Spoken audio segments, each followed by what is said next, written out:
ఎప్పుడు ప్రార్థన, పాటలు, వాక్యము ఇది తప్ప అసలు ఆయనకి మరో ఆలోచన లేదు. ఎప్పుడు చూసినా మరి బైబిల్ చదవటమే, ప్రార్థన చేయడమే. ఆ రీతిగా మరి మా నాన్నగారు ఇప్పుడు ప్రభు సన్నిధిలో ఉన్నారని నేను ప్రగాఢంగా విశ్వసిస్తున్నాను. మరి ఒక దినాన నేను కూడా ఆయన చూస్తాననే గొప్ప నిరీక్షణ నాకుంది. దయచేసి మా కుటుంబం కోసం ప్రార్థన చేయండి.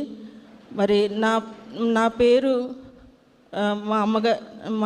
మా నాన్నమ్మ గారి పేరు పెట్టారు. చెప్పుడు అనేవారు ఏంటంటే, అమ్మ నీ దగ్గర ఉంటానమ్మా, నన్ను చూస్తావా, నేను ముసలి అయిపోయిన తర్వాత నీ దగ్గర ఉంటాను, నన్ను చూస్తావా అని చెప్పేవారు.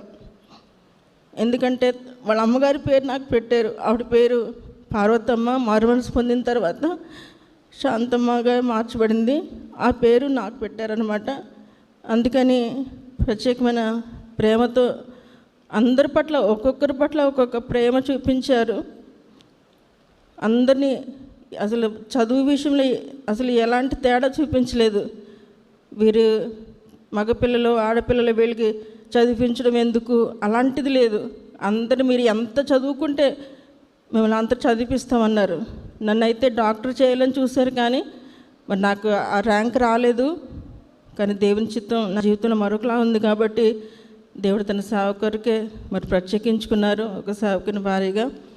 అలాగా మా నాన్నగారిని బట్టి నేను ఎంతో స్తుతిస్తున్నాను.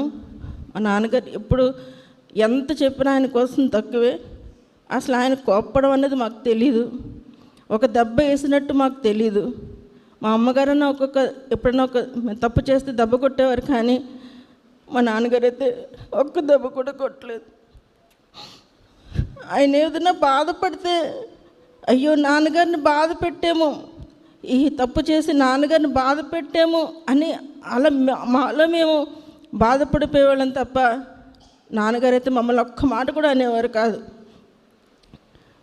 మా చిన్నతనం రోజులు ఇప్పటికి కూడా గుర్తుంటే, ఆ ఇంట్లో మేము ఇంచుమించు 20 సంవత్సరాల పైనే ఉన్నాము. ఒక పెద్ద పట్టి మంచం ఉంటుంది మా ఇంట్లో. అందులో నాన్నగారు మధ్యలో ఉండేవారు, ఒక పక్క మా అన్నయ్య, ఒక పక్క నేను. ఎప్పుడు మా స్థానాలు అవే అనమాట. ఆయన మీద చేతులు కాళ్ళు వేసి పడుకునేవాళ్ళం. ఇప్పటికీ గుర్తు అన్నీ కూడా. అంత మంచి నాన్నగారు మాకు దొరకడాన్ని మేము భాగ్యంగా భావిస్తున్నాం.